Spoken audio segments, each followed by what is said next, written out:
welcome back to another edition of Be Well Together. I hope you were really able to unplug and relax a little bit this weekend. We are kicking this week off with one of my favorite guests, who is an incredibly important voice during this whole COVID-19 pandemic, and that is, of course, the brilliant Dr. Larry Brilliant. For those of you who are unfamiliar with his work, he is a leading expert on epidemics. He focused his work with the World Health Organization and actually helped eradicate smallpox. He's the CEO of the Pan Defense Advisory and chair of the advisory board of the NGO Ending Pandemics. He's written for everybody. You've seen him in the Wall Street Journal. You've seen him in Forbes. You've seen him in The Guardian. He's written a couple of books. One's called Sometimes Brilliant, and the other, The Management of Smallpox Eradication. So today, Larry is obviously going to be here talking to us about the latest with COVID-19. And if you have questions and you are an employee, then I would encourage you to go ahead and post those up in the Camp Be Well chatter group. And with that, Dr. Brilliant, thank you so much for joining us again today. I have really been looking forward to this. Jody, it's always nice to see you. Thank you for having me. So I'm eager to just jump into this because I personally have a lot of questions. I'm sure others do too. So why don't you maybe start by just giving us a kind of current state of the state and where your head is at these days? Yeah, I'd like to just briefly touch on three things.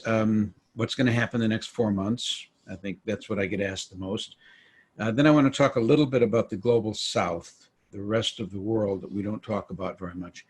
And then some of the dangers that are facing the Trump administration and the temptations that we have to choose policies, and maybe explain what some of the downside risks are of things that seem rather innocent on the surface.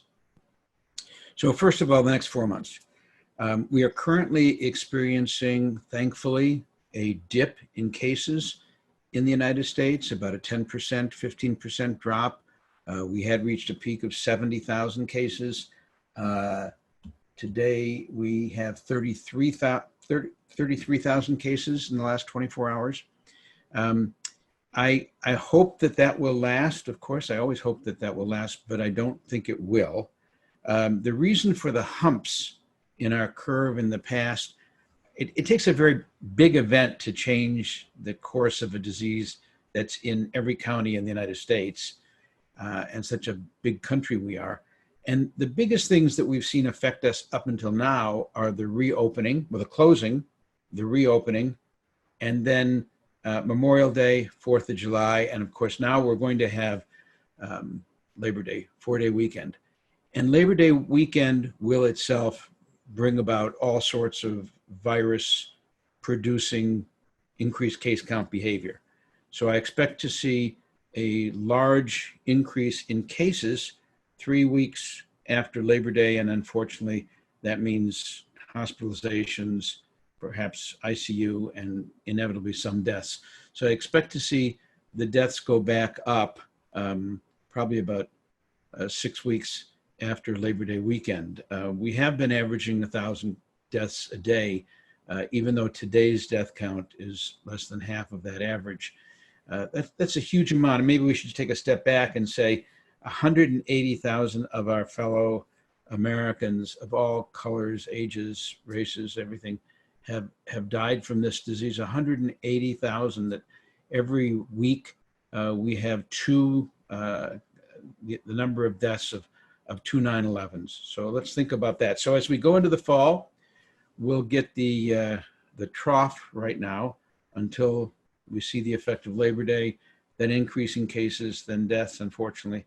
We're also going into the flu season, and this is extremely dangerous. I actually believe the flu season will be muted this year because of all the face mask wearing that we'll have in the United States. But the combination of flus and colds and other respiratory diseases and COVID will mean there'll be misdiagnoses and chaos and too many demands on tests. That will also increase the number of cases, as will the reason that we have flu season, which is the reopening of schools historically, and the fact that the weather starts to get cooler and we spend more of our time crowded inside, even in our homes in small gatherings. all of that will increase cases and ultimately increasing deaths. And I do think that by the time we get to the end of October, we will be back at 1,000 deaths a day and have well exceeded 200,000 deaths, be on our way to 250,000 total deaths. And that's a huge number of deaths, many of which, of course, were completely avoidable had we acted sooner and had acted with more global health kind of policies in place. Speaking about the globe, let me mention the global south, because early on we heard things like, why doesn't India have more cases? You know, why doesn't Africa have more cases?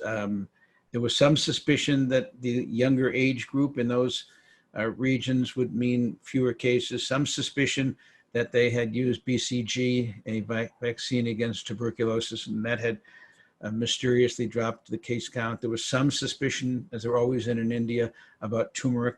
I say this as someone who loves India and lived in India for 10 years. Sadly, India is now at the top of our list, and I'm afraid it will continue. As of today, India has had 3.6 million cases, and I'm certain that's an undercount by at least 50%. This week, actually today, 78,000 cases. India is about to, if it hasn't already, set the world's record for the number of cases in a country in a day. And the deaths in India are now 64,000. India had the highest number of deaths of any country in the world today, almost 1,000 deaths. And India, Brazil, Colombia, Peru, Argentina, Russia, Mexico, Iraq, Philippines, Indonesia, South Africa, Bangladesh are all in the top number of cases and cases per million population. So unfortunately, when we think of a pandemic, we think of a worldwide campaign. I envision if we get a good vaccine that fits a eradication program, such a vaccine would require one dose. It will be droplets or nasal sprays instead of an injection. It will not require a booster shot. It will not require a cold chain. It'll be inexpensive and readily available. If we get a vaccine like that, I do believe we will have a global campaign, if not to eradicate, but to control COVID. That means tens of thousands of Jeeps, hundreds of thousands of Jeeps, and millions of vaccinators. But we need to get that vaccine first. But until then, I'm afraid that we're going to be seeing the global South and its economies shattered by this virus going forward. And it breaks my heart, but I think that is the reality we'll face. Lastly, I just want to talk about 4 things that the Trump administration has been talking about or experimenting with, and why they are so cause so much distraught in the epidemiological community. Let's talk first about the obvious one: rushing a vaccine. Rushing a vaccine and cutting corners is a understandable desire that we all have. In fact, well over 30,000 people have volunteered to take the vaccine right now, irrespective of risk. But bear in mind, 40% to 50% of Americans say they'll never take the vaccine because of the anti-vax concerns. So is it really that high? It's 50%? Yes, in surveys, as many as 50% of Americans say, no, I'm not going to take the vaccine. Now, that may change if we get good news about the vaccine, and particularly if we have trust and confidence in it. And how can you erode trust? Well, you can cut corners, and then you can have accidents. You can have early on people who take the vaccine and have side effects. And here's the problem with vaccines. You don't really see a 1 in a million side effect until you've done 1 million vaccinations. You don't see a 1 in 100,000 side effect till you've done 100,000 vaccines. And I guarantee you that the focus of the media will be on those side effects. And all of us will be worried about those side effects, because just like the mirror that you have, it says things are larger than they appear in your rearview mirror. It's actually, they're smaller than they appear in your rearview mirror, but we don't look about that. We don't think that way when we're dealing with side effects. The second thing I want to mention is rushing convalescent plasma, cutting corners and bringing it to the market fast. We are all eager to see convalescent plasma. The idea that people who've had the disease donate blood at the Red Cross or wherever they donate it, it's spun down, the cells are removed, and that plasma is rich with antibodies is then used to treat and save the life very often of people who have COVID. We want that to be there. But when you rush it right now, you not only bear the risk of not knowing will it work in different age groups, demographic groups, because we haven't tested it. In fact, this may shock you when you think that the FDA has given it an emergency use authorization. There has not been a single proper case control test or placebo control test of convalescent plasma. That's one of the bad things. The second bad thing is that once you say it's great, like Trump said about oleander, and he said about hydroxychloroquine, and he said about bleach, but with hydroxychloroquine, there was a rush on the market, and people who legitimately needed it for lupus and malaria couldn't get it, and it's useless for coronavirus, and that mythology spreads. So we have to be really careful. Also, we need convalescent plasma as a get-out-of-jail-free card if it works, so that if we're doing large vaccine trials, we can use it in case there's a bad reaction to redeem the life of someone who's been in that trial.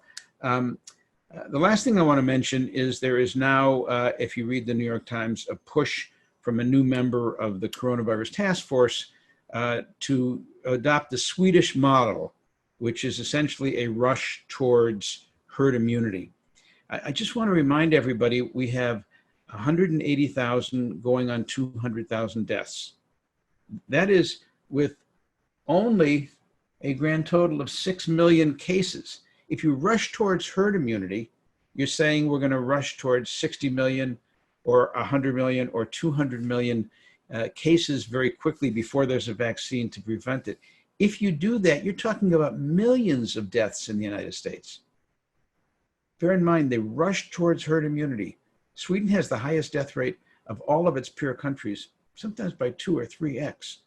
A rush towards herd immunity is reckless. The only herd immunity that I want to rush to is the herd immunity you get from vaccinating everybody with a good vaccine, properly tested and safe. And those are my introductory remarks. Amen to that. Okay, my head's spinning in a couple of ways. Let's start with, so you talk about how you expect to see a spike 6 weeks after Labor Day, which puts us right around the time of Halloween, which puts, kids and parents trying to have some sort of a normal and being out. And then that puts us a couple weeks into Thanksgiving, and that puts us a couple weeks into Christmas. And so I guess I'm kind of curious to hear from you about, I know that we're working on a vaccine, and I know we don't want to rush either, but when do you think, like, ballpark figure, that we would be in a position to start safely administering a vaccine? Is it next summer? Is it next winter? Is it January? Like, what, from where you sit, what does it look like to you? Well, I of course I don't know. But to extrapolate what we do know, I'm 100% sure we will see the president standing in front of warehouses full of boxes of vaccines, and we will see them soon. We just won't know if what's inside those boxes is a vaccine that is safe and competent. And the reason I say that is we've placed orders for 100 million doses of vaccine from each of 5 or 6 different manufacturers. We will get those doses made before we know if it's a good vaccine or not. I think that's a really good strategy. I'm not saying anything. I like that strategy. I'd rather waste money and speculate on vaccines and have that portfolio theory that some of those vaccines will have been adjudicated as being competent and safe. The problem that we will have is that those vaccines, when we have them, we will get them before we know, are these safe in elderly people? Are there ethnic groups that they are not safe for? How many doses do you really need to get in order to have them? I think those answers will not come with reasonable scientific scrutiny, peer review, to give us the confidence to not increase the anti-vax movement by bad anecdotes. I don't think we'll get that till the first quarter, but I think it'll be pretty early, January, February. But you're right. We will have gone through Thanksgiving. We'll have gone through Halloween. We'll have gone through Christmas and New Year's before we have vaccine that is, I think, that's gone through any kind of reasonable process of peer review and the kind of placebo-controlled study, case-controlled study, natural experiment that we're doing right now. And that's a problem. That's problematic. And so when you are on like a real layman's side of this, okay, and you're seeing, you know, the vaccines are out there and they're all widespread, and, you know, how do you kind of, what would you advise us to look for to know that there's a level of certainty that proper testing has been done, that we have had those 1 in a million opportunities to discover and to, you know, tweak the formula? Like, how do you know when it's safe? Not just you want to rush and get it, but when it's truly safe to take you and your family and go down this path? Oh, Jody, this is going to be a hard answer. You know, normally I would say you look at what the FDA has said. You know, the FDA approval is still a gold standard, but the FDA is not approving anything. It's giving these emergency use authorizations. And I have to say, in many cases, they're not worth the paper they're printed on. An FDA approval means it's gone through a rigorous case control study. Scientists have looked at it, it's peer reviewed. And the process has been signed off on by the FDA. An FDA emergency use authorization means you've submitted a couple of page application, and there's a little paragraph at the bottom that says, I want you to know that I have tested my product myself and it's good. That's the thinnest of misleading things that you can possibly have. I would look at a committee of the National Academy of Sciences that is co-chaired by Helene Gayle, who was the head of CARE, and Bill Foege, who was the head of CDC. This committee is called the Ethical Use of Vaccine Committee, and we will be hearing from them shortly on how they think the vaccine should be distributed, who should get it first. Would it be first responders or the elderly, or using it in a kind of ring vaccination approach where there are cases? And I'm certain that in between the lines, there will be some comments about what is an effective and a safe vaccine. I think we'll be hearing that a lot. I would pay attention to the epidemiologists and the public health professionals who are not in the administration as much as those in the administration. And that doesn't matter what administration it is. I'm not talking about the election. Yeah. Okay. All right. Let's swap. Let's change a little bit of our focus from vaccines to, I'm kind of curious about people who are getting COVID. And, you know, we've all learned, you know, you got to wash your hands, you got to wear your masks, you got to do all of those things. And we know that those are good protective measures that we can take for ourselves. But I'm also seeing things about how things like, what can we do to better prepare our bodies if we are to get it, right? There's narratives around general inflammation and like, and things that like tend to make it seem worse in some people. Because there's many people who get it and survive it or didn't even know that they had it. And I guess like if there was advice that you could give from here's what you should be doing for your overall general health, so that if you get it, you have a better propensity to survive it. Yeah, I mean, we know that there are pre-existing conditions that increase your risk of having a bad outcome, but there are also pre-existing conditions that decrease your risk of having a bad outcome. And certainly general health is really important. Getting your exercise, eating a good diet, but even more than that, it's, you know, obviously avoid those pre-existing conditions. And they are obesity, they are diabetes, they are hypertension. There are many of these that you can avoid. There's some that you can't avoid. If you have cancer and you're being treated you know, with chemotherapy that knocks down your immune system, or if you have an autoimmune system, those are not things you cannot avoid, but you can treat them. You can keep your blood sugar under control. You can keep your weight under control. All the things that we know if you've heard that something is a pre-existing condition, ask yourself how you could avoid it. There is another pre-existing condition that does seem to give some immunity, cross immunity. It's speculative right now. Remember, the coronavirus that we call coronavirus, this COVID-19, is one of a family of 7 different viruses that have already hit us as people over the past many years. 2 of those, MERS and SARS, don't go out and go get those for sure. First, you can't get them. They're not around right now. MERS is percolating a little bit. But there are 4 other coronaviruses that are colds. And you may get them this season. There may be some cross immunogenicity from people who have had one of those colds recently. That may be why children appear to have a lower, have an easier way of dealing with this COVID-19, because they may have more recently had another coronavirus.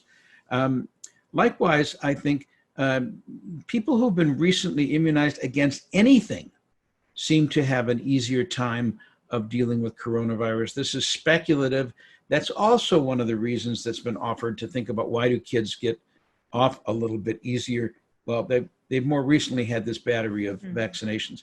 These are all speculative. I wouldn't go to the bank on any of them, but that's what we're looking at. So make yourself as healthy as you can, get exercise, wear your mask, wear your mask, wear your mask, wear the right mask. Don't go out there and wear a mask that's 1 ply. Get a mask that's 5 ply. If you can, get a KN95 mask. That's not the one that competes with first responders, but it gives you as good protection as a N95, especially if you're in a smoky area. Okay. Along those lines, if I'm curious to try to understand, I'm hearing about people who have had this, and then they seem to have, these really terrible ailments that stay with them long after, the heart of the disease has passed. And I'm curious to know what we know about some of these things, and are these kind of, do you have a lifelong sentence of asthma or, other things that are pretty serious that I don't feel like gets as much attention? Just kind of, what can you tell us about, like, what are some of the potential things that maybe you survive it, but now you have these other issues to deal with? Well, let me first disabuse us all about the most recent fear that's gone around, which is that you can get it a second time. We now have 4 or 5 case reports of people who've had COVID a second time. Does that mean that you're going to get COVID a second time? No, of course not. There have been 25 million cases, and we have 4 humans out of 25 million who've had it a second time. I had an experience when I was running the smallpox program in India, where I had a wonderful young vaccinator who I was very fond of, and I had trained him. He was vaccinated dozens of times, and he died of smallpox. The only case in history where the smallpox vaccine failed to protect somebody. He had multiple cases of smallpox because he had congenital absence of immunoglobulin IgM. He didn't have any, he would have died from measles or a cold if he had gotten that. So of 4 people who are getting the disease a second time, I believe that that's probably true, but what the virus can do is different than what the virus does do. And it sure does lead to these long haul kind of cases, people who continue to get effects that are different than a respiratory disease. We've seen autopsy reports that as many as half or more of people have some cardiomyopathy if they've had COVID, even if they've died from something differently long after they've had it. We should be worried about the rare but very dangerous autoimmune diseases that follow. We should be looking at kidney diseases that follow. You're right about the asthma. Again, asthma is a pre-existing condition. One thing you can do to keep yourself safer is keep your asthma under control. But it's this is a terrible disease.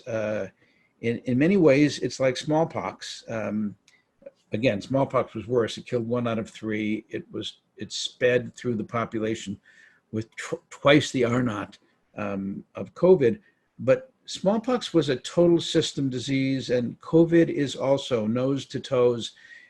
Calling it a respiratory disease is misleading. It is a route of infection, the respiration route, but this disease affects pretty much every cell in the body, and I wouldn't fall prey to thinking about it as a mild disease because it is mild for a small number of people.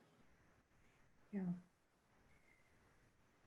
Larry, in the beginning of when we were all first starting to find our way, our footing here, you were very outspoken about the need for more testing in the United States. And I know that there's been a lot of progress here. Where do you think we're at now? Do you think have we hit the satisfactory mark, or are we still? No, we're nowhere near the satisfactory mark. In fact, if I could, I won't do it, but if I could show the graph of testing, it's actually gone down in the United States. I think we're something around 600,000 cases, 600,000 tests a day. We should be at 3-5 million tests a day. Okay.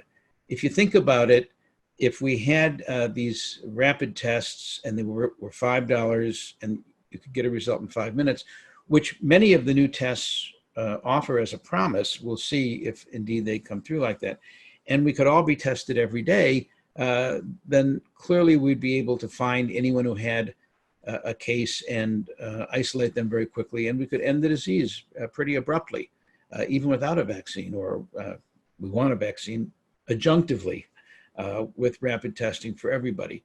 Harvard's Global Health Institute estimates 5 million tests a day is what it will really take. We're nowhere near that at 700,000, and I know you hear that we've done the most tests in the world per capita. Even that's not true.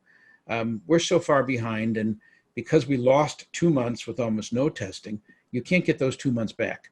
But what we can do is we can test in the right places. If you're going to go to a party in the Hamptons and there's 200 people there and they're all going to be tested twice before they can get in the door, that's 400 tests that are not being done in our nursing homes. That's 400 tests. I mean, I don't actually know if of course, wealthy people paying $300 for a test depletes or increases the total number of tests that are made. It could go either way. But we're not testing in the right places. And even looking at this formula of the percent of tests that are positive is problematic, because we should be looking at what number of tests are given, where are they given in the right places? And I would argue the most important place is the diagnosis of a disease in the high-risk communities, and then specifically in contact tracing. We should be finding every case, testing every case, and then doing contact tracing and finding 100% of the contacts. We're only finding about 10%. Vietnam, which went until 2 weeks ago without having a single death, did so because they traced 100% of all contacts. We are so far away from the optimal disease response with contact tracing. That's where our testing should be located. If we did that, we would not be seeing these huge numbers that we see in the United States today. And so what is preventing us from really getting our arms more around contact tracing? What do you think that we could do as individuals or as businesses to try to help, promote that? Talk to your congressman, your congresswoman, talk to your state representatives. We have probably the most incompetent response to any disease that I've ever seen in my entire lifetime. Which is saying something. I can't, because I'm old. I was going more for your brilliance, but we can go with that. You go wherever you need to go. Come on now. We're 4% of the population of the world, and we're 20 to 25% of all the deaths. I mean, America's always been historically the leader. CDC is the gold standard. The FDA is looked up to and admired. Every country that could has followed CDC and FDA and built one of their own. The Chinese version of the CDC is called China CDC. The India version of the CDC is called India CDC. The African version is called Africa CDC. And we've messed it up terribly because of incompetent leadership, political interference, and demoralization of the agencies. Can you imagine how it feels to work at the FDA and to have made a decision about convalescent plasma or have made a decision about hydroxychloroquine and have that overruled by the President of the United States. I don't want this to be a political statement. I'm just talking about a management statement. What if the CEO of your company came down to an area that you're working on and you're the world's expert and said to you, nope, I don't like it that way, I want it green. You say it should be blue, nope. I mean, those are the things that Management 101 tells you.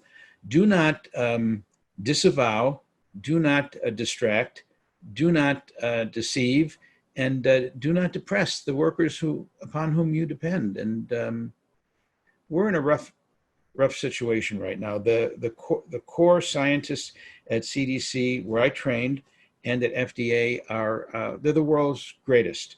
We need to support them as we support first responders, honor them, but understand they're under incredible political pressure right now, and those agencies are suspect.